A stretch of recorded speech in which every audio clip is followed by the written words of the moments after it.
பிரியமான ஆன்லைன் குடும்பத்தாரே, உங்களை எல்லாம் இந்த ஃபெய்த் கிளினிக்ல சந்திக்கிறதுல ரொம்ப சந்தோஷமா இருக்கு. ரொம்ப முக்கியமான ஒரு காரியத்தை கர்த்தர் இந்த ஃபெய்த் கிளினிக் மூலமாக கர்த்தர் பேச போகிறார். உங்களுடைய சைலண்ட் பேட்டில்ஸ கர்த்தர் அறிவார்.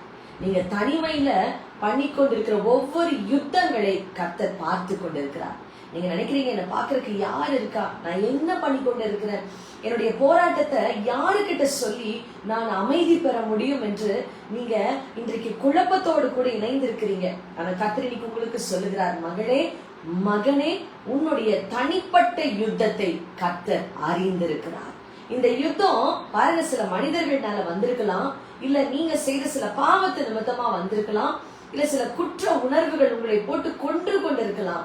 இது நிமித்தமாக இந்த யுத்தத்தை நீங்க ஃபேஸ் பண்ணி கொண்டிருந்தீங்கன்னா கர்த்தர் சொல்றாரு, இந்த யுத்தத்திலிருந்து, இந்த தனிப்பட்ட யுத்தத்திலிருந்து கர்த்தர் உங்களை வெளியே கொண்டு வர போகிறார். ஆமென். எல்லாரும் என்னோடு சேர்ந்து சொல்லுங்க, இந்த தனிப்பட்ட யுத்தத்திலிருந்து கர்த்தரை வெளியே கொண்டு வர போகிறார். விசுவாசிக்கிறீங்களாமா?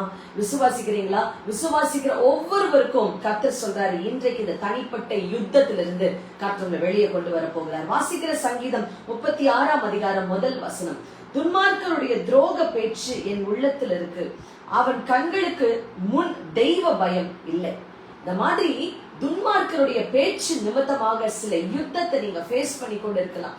தாங்க முடியல, வெளியே சொல்ல முடியல, அந்த வார்த்தைகள், பேசின பேச்சுகள் மறக்க முடியல, அவங்க செய்த சில செயல்கள் என் வாழ்க்கையில நீங்காத துயரமாக, ஒரு ஆணி எப்படி ஒரு உளி எப்படி ஒரு பாறைய ஒரு சிலைய வடிவமைக்குதோ, அந்த மாதிரி என் வாழ்க்கையில இந்த காயங்கள் ஒரு சிலையை போல, அப்படியே ஒரு ஆறாத காயத்தை போல இருக்குன்னு சொல்றீங்களா? கர்த்தர் இன்றைக்கு உங்களோடு கூட பேசிக்கொண்டிருக்கிறார். துன்மார்க்கனுடைய பேச்சுகளிலிருந்து கர்த்தர் இந்த யுத்தத்திலிருந்து உங்களை வெளியே கொண்டு வர போகிறார். சரி, கர்த்தர் தனிமையில யுத்தம் பண்ணும் பொழுது, நீங்க தனியா இருந்து போராடுகிற போராட்டத்துல கர்த்தர் யுத்தம் பண்ணுனா எப்படி இருக்கும்? முதல் காரியம், சங்கீதம் 36ஆம் அதிகாரம் 4வது வசனத்தை, மன்னிக்கவும் 5வது வசனத்தை வாசிக்கிறேன்.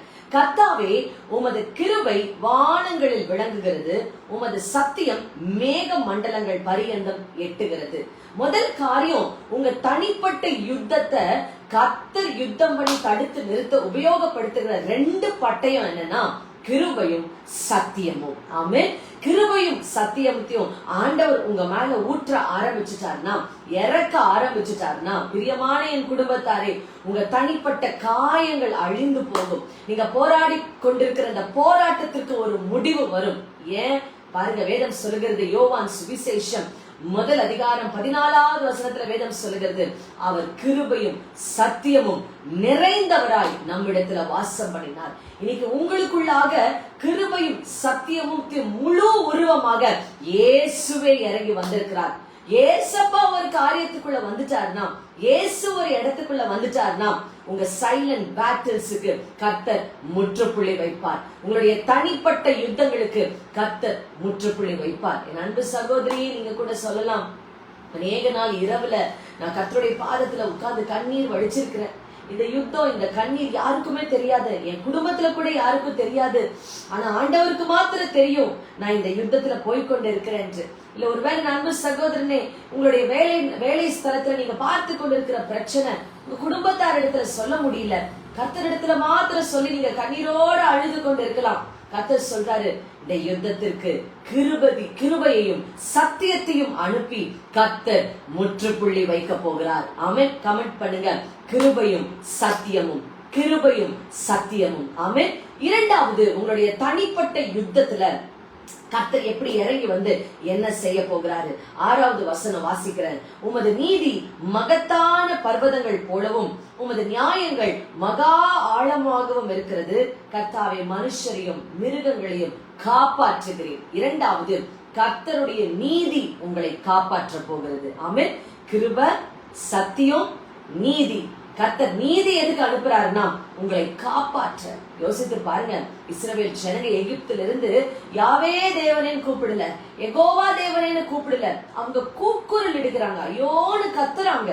வேதம் சொல்லுகிறது, இஸ்ரவேல் ஜனங்கள் இட்ட கூக்குரலை நான் கண்டு என்று வேதம் சொல்லுகிறது. ஆமாங்க, அவங்க கத்தி அழுகிறாங்க, தாங்க முடியல அந்த அடிமைத்தனம். அந்த அழுகையை கண்டு கர்த்தர் மோசேயை அனுப்பி பார்வோனிடத்திலிருந்து விடுதலையாக்கினது போல இன்றைக்கு உங்களுடைய தனிப்பட்ட நேரத்துல நீங்க அழுகிற ஒவ்வொரு அழுகையும் கர்த்தர் கண்டு உங்களை காப்பாற்றி கர்த்தர் நீதியை செலுத்த போகிறார். ஆமென். இது வரைக்கும் நீங்க வாழ்க்கையில உங்க மேல குற்றம் வந்துதான் நீங்க பார்த்திருப்பீங்கல்ல. ஆனா இந்த மாதம் முடிவதற்குள்ளாக கர்த்தர் சொல்லுகிறாரு, உனக்கு யுத்தத்தை ஏற்படுத்தின, தனிப்பட்ட யுத்தத்தை கொண்டு வந்த சில காரியத்தின் மேலாக கர்த்தர் நீதியை செலுத்த போகிறார். ஆமென். கமெண்ட் பண்ணுங்க, நீதி நீதி நீதி. ஆமென். நீதியை அனுப்பி உங்களை காப்பாற்றுகிறார். மூன்றாவது, கர்த்தர் உங்க தனிப்பட்ட யுத்தத்துல என்ன செய்ய ஆசைப்படுகிறார்? 7வது வசனம், சங்கீதம் 36:7. தேவனே, உம்முடைய கிருபை எவ்வளவு அருமையானது, அதனால் மனுபுத்திரர் உமது செட்டைகளின் நிழலிலே வந்தடைவார்கள்.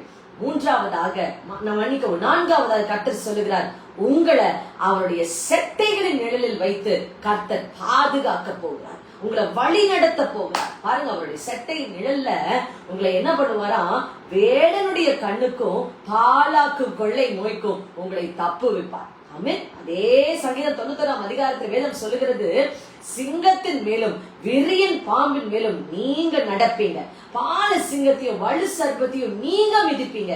இவ்வளோ பெரிய அசுத்தாவிகளை நான் எப்படியுமே மிதிக்க முடியும் நீங்க கேட்கலாம். வேதம் சொல்லுகிறது, அவருடைய செட்டைகளின் கீழ் நீங்கள் இருந்தால் கர்த்தர் உங்க வாழ்க்கையில நீங்க பார்த்து கொண்டிருக்கிற எல்லா போராட்டத்தையும், பிரச்சனைகளையும், யுத்தத்தையும் மிதிக்க உங்களுக்கு பலன் தருவார். ஆமென். சொல்லுங்க, நான் அவருடைய செட்டைகளின் கீழாக இருக்கிறேன். ஆமென்.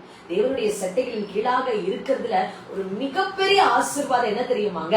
சங்கீதம் 91ஆம் அதிகாரம் கடைசி வசனத்துல வேதம் சொல்கிறது, அவர் நீடித்த நாட்களால் திருப்தியாக்கி தன்னுடைய ரட்சிப்பை உங்களுக்கு காண்பிப்பார். நீடித்த நாட்கள். கொஞ்ச நாள் மாத்திரம் சந்தோஷம், அப்புறம் திரும்பவும் கண்ணீர். கொஞ்ச நாள் மாத்திரம் கையில பணம் இருக்கு, திரும்பவும் கடன் வாங்குற இந்த நிலைமை மாறி நீடித்த நாட்களாய் கர்த்தர் உங்களை திருப்தியாக்க அவருடைய செட்டைகளின் கீழாக கர்த்தர் இன்றைக்கு உங்களை இழுத்து கொள்ள போகிறார்.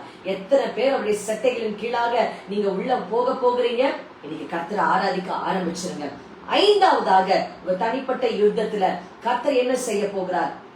சங்கீதம் 36ஆம் அதிகாரம் 8வது வசனம், உமது ஆலயத்தில் உள்ள சம்பூர்ணத்தினால் திருப்தி அடைவார்கள், உமது பேரின்ப நதியினால் அவர்கள் தாகத்தை தீர்க்கிறீர். கர்த்தர் சொல்றாரு, அவர் உங்களை திருப்தி அடைய செய்யும் பொழுது உங்க வறண்டு போன சூழ்நிலை மாறும், உங்க தாகம் தீரும். நீங்க எதை குறித்து தாகமா ஜெபிச்சுக்கிட்டு இருக்கீங்கம்மா? இந்த வருஷம் ஆரம்பத்துல ஜனவரியில இருந்து ஜூலை வரைக்கும், ஆண்டவரே இந்த காரியத்துக்காக நான் தாகமா ஜெபிக்கிறேன்ப்பா, எனக்கு என்னுடைய வறண்ட நிலைமைய நீரூற்றா மாற்றுங்க ஆண்டவரே. எத்தனை பேர் ஜெபிச்சு கொண்டு இருக்கிறீங்க? கர்த்தர் இன்னைக்கு அவருடைய வார்த்தையை அனுப்பி உங்களுக்கு உறுதிப்படுத்துகிறாரு. உங்க தாகத்தை தீர்க்க அவரே ஜீவ ஊற்றாய் இறங்கி வர போகிறார். ஆமென். பாருங்க, 5 பட்டயத்தை கர்த்தர் இன்னைக்கு அனுப்ப போகிறார்.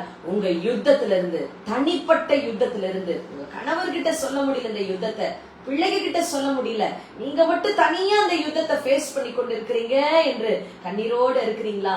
ஒருவேளை நீங்க கூட சொல்லலாம், நான் ஒரு சிறிய பாவம் செஞ்சுட்டேன், அது நிமித்தமாக என்னால இந்த பிளாக்மெயில தாங்க முடியல, இந்த கோர்ட் கேஸ தாங்க முடியல, இந்த டிவோர்ஸ் கேஸ என்னால தாங்க முடியல என்று சொல்லி கண்ணீரோடு இணைந்திருக்கிற அன்பு சகோதரனை, சகோதரியே, கர்த்தர் உங்களுக்கு தான் சொல்றாரு, உங்க குடும்பத்துக்கு தான் சொல்றாரு.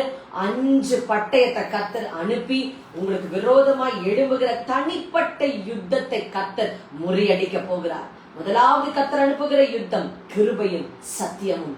இரண்டாவது கர்த்தர் அனுப்புகிற பட்டயம் அவருடைய நீதி அனுப்பி காப்பாற்றுகிறார். மூன்றாவது கர்த்தர் அனுப்புகிற பட்டயம் என்னன்னா, அவர் செட்டைகளின் கீழாக உங்களை மறைக்க போகிறார். நான்காவது கர்த்தர் உங்களுக்கு அனுப்புகிற ஒரு மிகப்பெரிய பட்டயம் என்னன்னா, கர்த்தர் உங்களை திருப்தி அடைய வைத்து உங்க தாகத்தை தீர்க்கிறார். கடைசியாக 5வதாக உங்களுக்கு ஒரு மிகப்பெரிய பட்டயத்தை கர்த்தர் அனுப்ப போகிறாருமா.